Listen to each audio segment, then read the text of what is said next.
Pierre. Écoutez, tout ça, ça nous donne bien envie de passer à l'étape suivante. Mais avant cela, on va avoir avec Jacques Rigaud et Cyril Tota, ils vont nous nous parler de la dégustation des géosensoriels. Et Cyril va nous présenter aussi le profil géosensoriel des aligotés, c'est-à-dire qu'en clair, ils vont nous donner quelques outils, que certains d'entre vous connaissent bien, pour mieux déguster ce qui nous attend dans quelques minutes, quart d'heure. Enfin, on n'est pas trop en retard, on a quand même quelques minutes pour le faire. Voilà. À vous.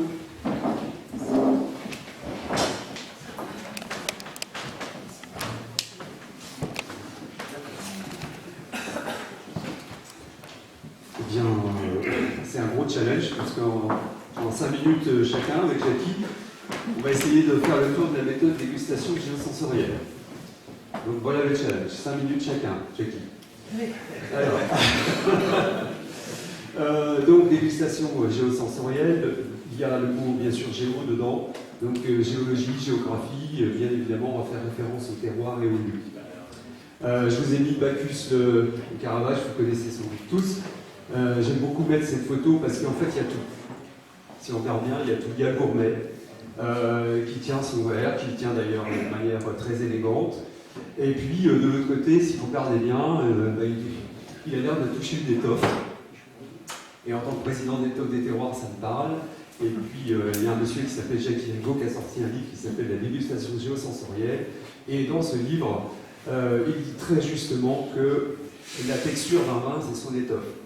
On fait souvent référence à la soie, on fait souvent référence à un vin velouté, etc. Donc au velours, voilà.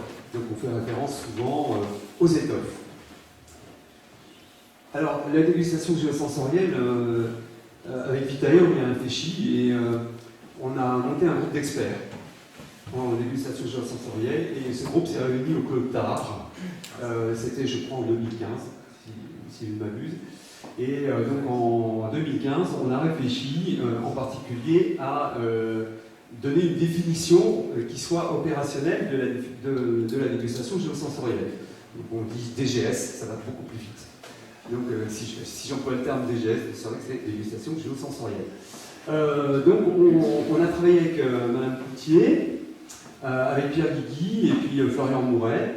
Et donc on a donné cette définition que vous êtes en train de lire. Donc la dégustation, la DGS, c'est une méthode déjà de dégustation. Et cette méthode, elle permet d'identifier et de qualifier la relation qu'il y a entre le vin et ses origines. Donc d'un côté, vous avez une petite photo de la Romaine Conti, mais vous avez le lieu, bien évidemment. On a le lieu d'un côté, puis de l'autre côté, on a le produit. Et entre le lieu et le produit, il y a un certain nombre de choses. Géologie, géographie, climat, pratique du vigneron, millésime, etc. Et nous, notre travail, ça va être de faire le lien entre les deux, pour dire les choses très très simplement.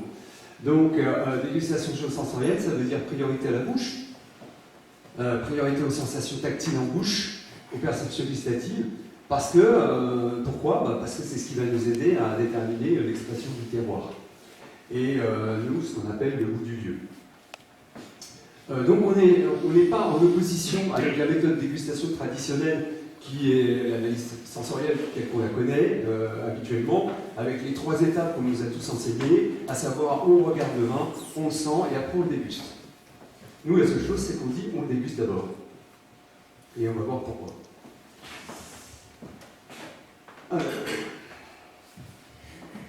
Donc dans la méthode de dégustation géosensorielle, on se focalise sur la bouche et on tente de minimiser au maximum les informations qui vont être données par la vue et les odeurs. Donc ce qu'on va utiliser aujourd'hui, ce n'est pas vraiment la méthode de dégustation géosensorielle stricto sensu. On le fait dans nos clubs de dégustation, à savoir qu'on déguste tout à l'aveugle. Et c'est très très important. Très très important, je vais vous donner l'exemple, on parle de l'hélicoté bien évidemment. Exemple classique, vous dites tiens on va déguster un hélicoté. Donc qu'est-ce qui se passe ? Eh bien, on va déguster un petit vin. Voilà.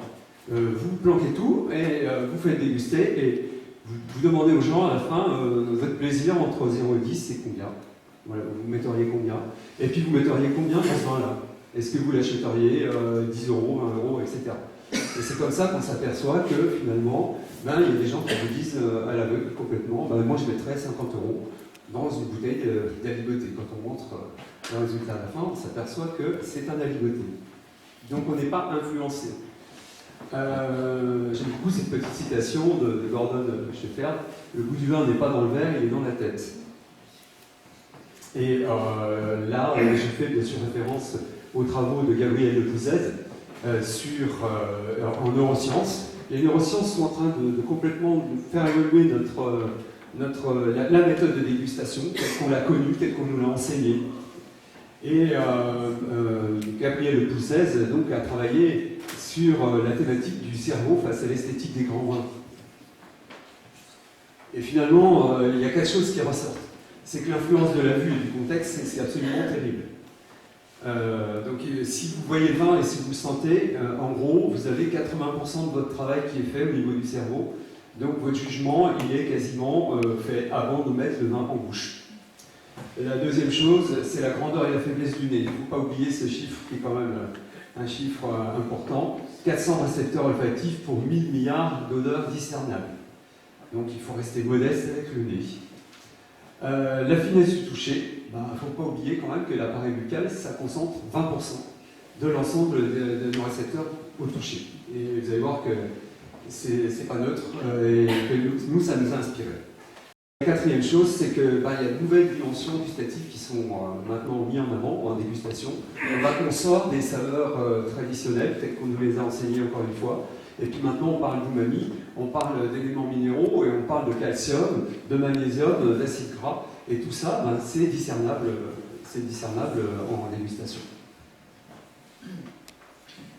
Alors, Jackie m'avait demandé de travailler plus spécifiquement sur la texture. Donc, on a travaillé, nous, sur le toucher du vin. Et donc, je vous mettrai à disposition un outil qu'on utilise, nous, pour la texture. De la même manière qu'il y a le nez du vin, nous, on a créé le toucher du vin. Et donc, avec le toucher du vin, c'est très simple. Le principe, c'est de toucher des étoffes.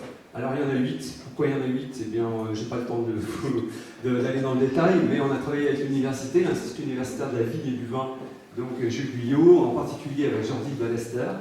Et on a démontré qu'en fait, c'est pas très compliqué finalement, c'est un outil pédagogique qui permet de comprendre, même pour le néophyte en dégustation, comment ça fonctionne, la texture.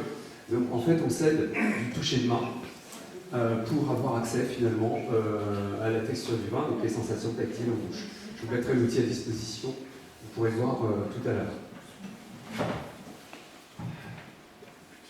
Donc en résumé, 6 points, et puis après je donne la parole à Jackie, prendre son temps. Oui, on n'est pas pressé. Pour faire des grands vins, il faut prendre son temps. En dégustation, si on veut être un bon dégustateur, il faut prendre son temps aussi. Ça paraît bête, mais voilà. C'est quand même le basique. La deuxième chose, c'est qu'on peut s'entraîner. Et c'est ce qu'on fait dans nos clubs de dégustation.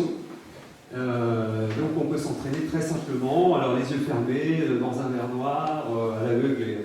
Et effectivement, on devient bon en s'entraînant en dégustation géosensorielle, parce qu'on mémorise des sensations. Et finalement, on s'aperçoit qu'il y a beaucoup de choses qui se recoupent. La troisième chose, c'est on déguste si possible dans le verre géosensoriel. Là, je n'ai pas le temps de développer non plus, mais c'est un verre qui a été créé spécialement pour la bouche, pour valoriser la bouche. Quatrième point, c'est qu'il faut d'abord se concentrer sur la bouche, et c'est pas facile. Parce que nous, on nous a toujours enseigné, encore une fois, de faire le classique. C'est-à-dire de commencer par la vue, et puis après, bien évidemment, de sentir. Je rappellerai juste qu'un bébé, quand il prend la nourriture, qu'est-ce qu'il fait ? Il ne sent pas, il met directement dans la bouche. Voilà. Donc c'est quelque chose qui... Voilà. On est bien d'accord qu'on est sur l'ordre de l'éducation. Le cinquième point, c'est qu'il faut utiliser les descripteurs géosensoriels. Donc Jackie va vous en parler. C'est des descripteurs qu'on a testés, bien évidemment, et qui n'ont rien à voir avec les descripteurs classiques que vous pouvez connaître, où en fait on met l'accent, c'est la première chose quand les gens arrivent en club de dégustation, et ils nous disent, nous ce qui nous intéresse c'est les arômes. Ce qu'on veut savoir c'est comment, là c'est de la pêche, là c'est ça qui les intéresse. Et donc nous, on les oriente bien évidemment sur la bouche. Et pourquoi? Parce que justement, c'est la bouche, encore une fois, ce qui permet, on a beaucoup parlé de terroir, effectivement, si on veut avoir accès au terroir, si on veut avoir accès au lieu, eh bien, il va falloir se concentrer sur la bouche. Une des questions qu'on pourrait se poser, c'est est-ce que la ligotée est exhausteur de terroir? On a parlé tout à l'heure que c'était une éponge à terroir. Est-ce que c'est exhausteur du terroir? Là, on va se mettre en dégustation, et puis peut-être que la question justement qu'on va se poser, c'est est-ce qu'on retrouve des choses en bouche, des sensations tactiles qui sont liées vraiment au lieu? Et là, on a la chance d'avoir aujourd'hui des lions qui vont pouvoir bien sûr nous parler de leur vin et de leur parcelle, et ça, en dégustation sensorielle, c'est primordial. À savoir qu'on ne peut pas faire de la dégustation sensorielle si on reste dans un laboratoire. Il faut vraiment aller sur le terrain, il faut rencontrer le vigneron, il faut échanger avec lui, c'est vraiment essentiel. Comme le dit Jackie, on ne peut pas reconnaître si on ne connaît pas. Donc il faut connaître, et donc il faut être curieux, il faut aller sur le terrain, il faut rencontrer les gens, il faut discuter avec eux, il faut prendre le temps, encore une fois. Ouais, je crois que j'ai pris mes 5 minutes.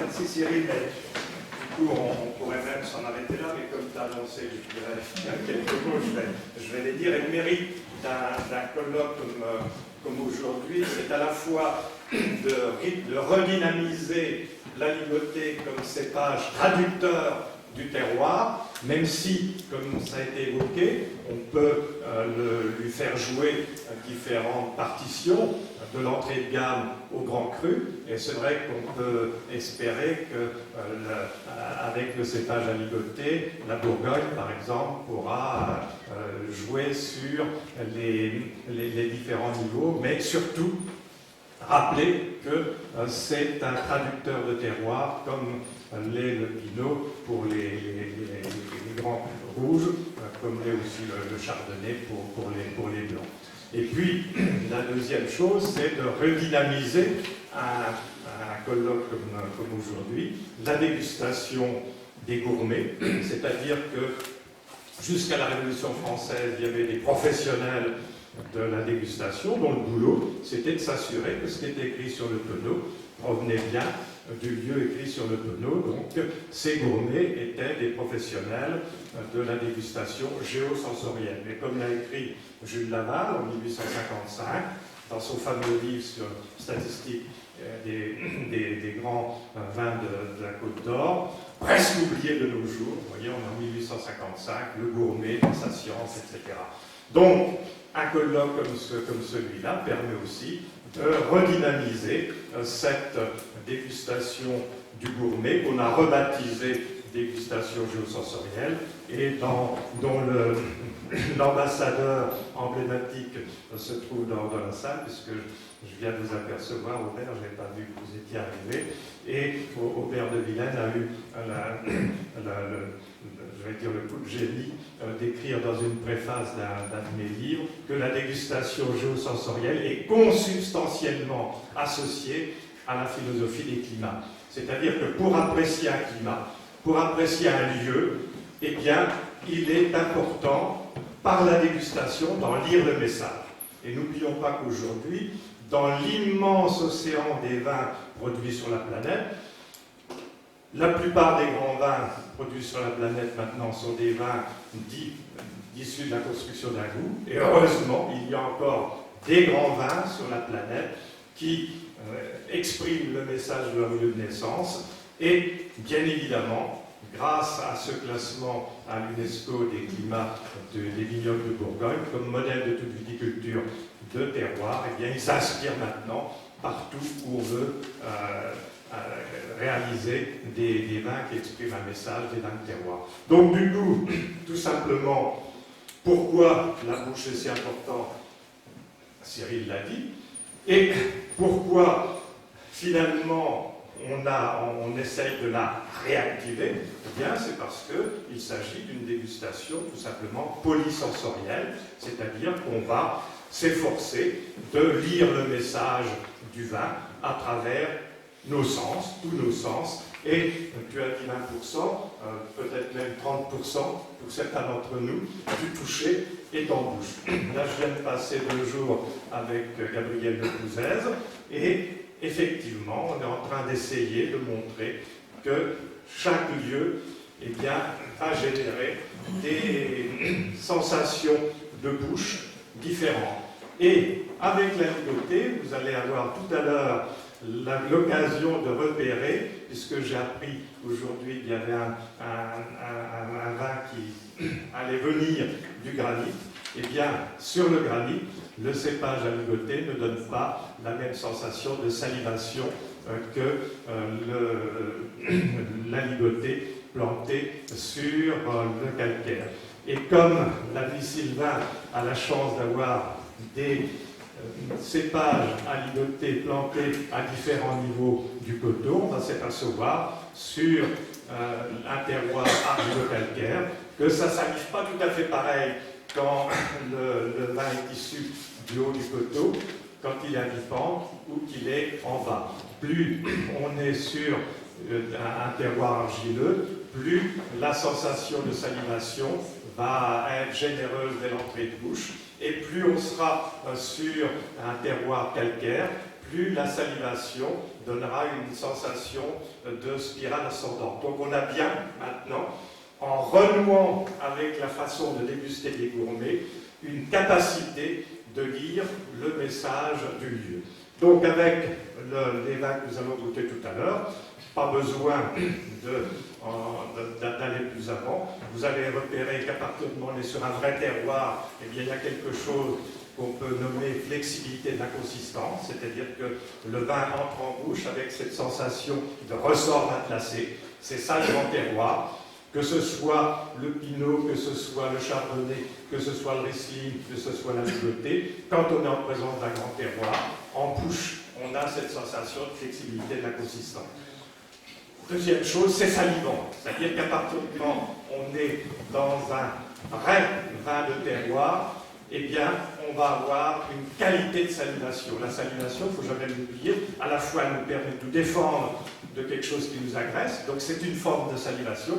Et puis quand, au contraire, ce qui entre en bouche, et c'est bien la salivation qui est le vecteur du passage de l'extérieur à l'intérieur, quand là c'est sympa, quand c'est agréable, eh bien on a une salivation de plaisir, et donc je vous invite tout simplement à vous recentrer sur la façon dont vous salivez. Et comme ce cépage à ligoter en terroir qui lui convient génère ce que les gourmets, j'ai trouvé ça dès le XIVe siècle, ils parlaient de vivacité, mais non pas d'acidité.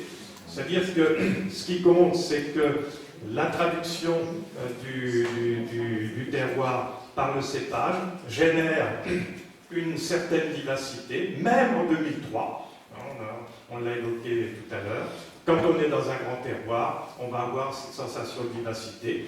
Et ce noble cépage à ligoter, quand il a trouvé sa terre d'élection, eh bien, nous fait ressentir ces grandes sensations de vivacité qu'on va même avoir pour ceux qui osent en faire un liquoreux. Quand c'est un vrai liquoreux, c'est-à-dire qu'on ne peut pas ajouter quoi que ce soit, enzymes et tout ça, eh bien, on a aussi des sensations de fraîcheur, c'est-à-dire qu'aujourd'hui, là c'est dommage que Maxime n'ait pas pu rester, mais j'avais envie, pour terminer, de lui dire bravo, parce qu'il est encore tout jeune, mais il nous rappelle que les grands chefs de cuisine d'aujourd'hui ne doivent pas oublier que mets et vins, ça va bien ensemble. On voit trop souvent maintenant de la cuisine un peu dissociée, etc., où effectivement les vins n'arrivent pas tellement à activer quelque chose. Mais quand chef et sommelier s'associent, comme c'est le cas au Chapeau Rouge, ailleurs bien évidemment, mais j'évoque Maxime parce qu'il était là tout à l'heure, eh bien, vivent les grands vins de terroir, vivent les grands mets de noble origine, parce que tout ça, c'est en bouche que ça marche, c'est en bouche que ça vibre, et puis le vin, comme les mets, c'est nourrissant. Et d'ailleurs, les gourmets, on dit qu'ils grumaient, mais ils mâchaient aussi. C'est-à-dire que si vous rééduquez bien votre bouche, vous allez vous rendre compte qu'avant de grumer, des fois, c'est mieux de mâcher. Et puis après, on grume éventuellement pour avoir la rétro-olfaction, parce que bien évidemment, comme l'a dit Cyril, c'est pas parce qu'on réhabilite le toucher de bouche qu'on oublie l'olfaction, puisque par définition, une fois que le vin en bouche, il touche aussi notre petit stage jaune par la voie rétronasale. Donc on n'oublie pas les arômes. On ne fait avec la dégustation du gourmet que de redynamiser l'ensemble de nos sens et décupler notre plaisir de nous réjouir de ces bons produits qu'on va déguster maintenant. Bravo.